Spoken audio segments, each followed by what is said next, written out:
Well, let's take a listen to what Dave says about the next leadership task. Task 3, making others feel a valuable or a valued part of the team. Take a listen. I can remember when I first took command of Ingersoll, we would do, before we ever did anything, we would have a briefing the night before. And I started the deal where I would take some of the junior people that played a part in it to actually do some of the briefing. For example, if we're going into a port, I would take the bearing takers, and they would go and they would tell everybody, these are the bearings, these are the points that I'm going to shoot bearings on. Well, automatically, that changed kind of the whole, not only the whole briefing thing, but also the way those guys looked at it. They were no longer just a passive part of this, they were a participant.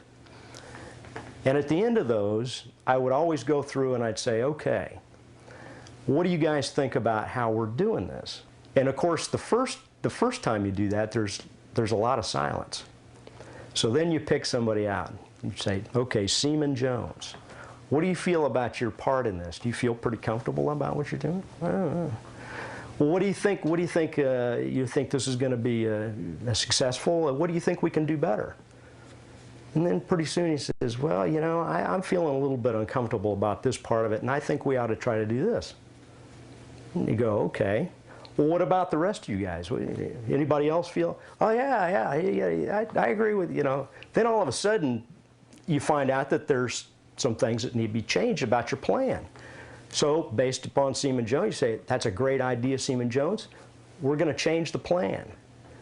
Well, then it becomes contagious. After that point, now everybody wants to participate, and you find out that you can improve almost everything you do because now you're getting participation from the crew. They feel like they actually have an impact on what's going on. Sometimes they come up with ideas that you couldn't do, or that maybe were dangerous.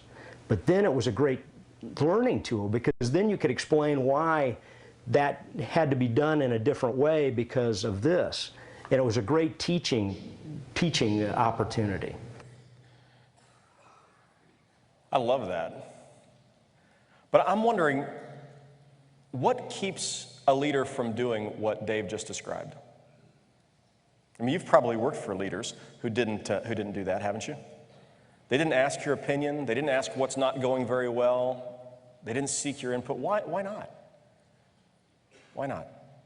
When I first started out as a pastor here at Church of the Resurrection, one of the things that I found is, in part because I was young, I think, in part because I think by nature at least I'm insecure, and maybe you're insecure too, that I had a difficult time inviting people to give feedback on whatever I was doing.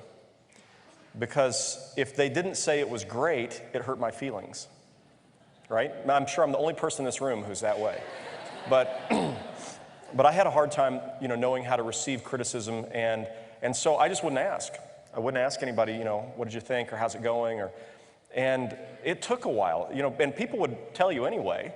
But you know what? It shows that you're a much more secure leader when you ask before having them unsolicitedly give it to you, right? And over time, I found that my job was to help this church be as effective as it could be.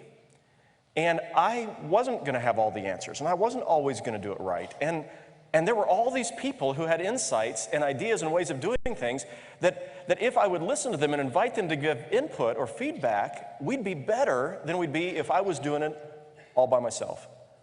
Now, that's not to say that I don't still feel insecure sometimes. I mean, I know not to ask my wife what she thinks of the sermon when she comes Saturday night.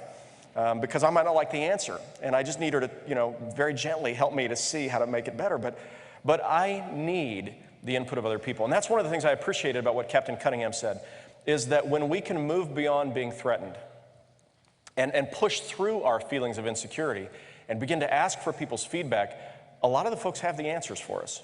I was visiting recently with a couple of lay people from a United Methodist Church that's declined by 75 people, from about 150 to 75 in the last 5 years. And I asked them, why is this happening? I mean, the community's not declined by 50%. So what's happened? And they began to describe for me the things that weren't going very well in their church. Well, have you talked to your pastor about these things?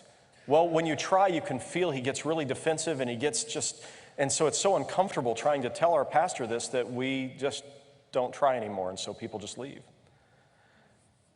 Well, that's happened here at Church of the Resurrection for me at points in the past, and maybe it's happened in your setting.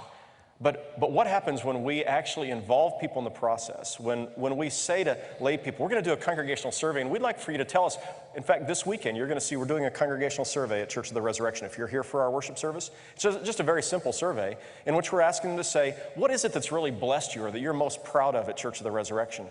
And then what would you improve if you could over the next 2 years? Well, a very simple survey, but we're going to have all kinds of great feedback from that.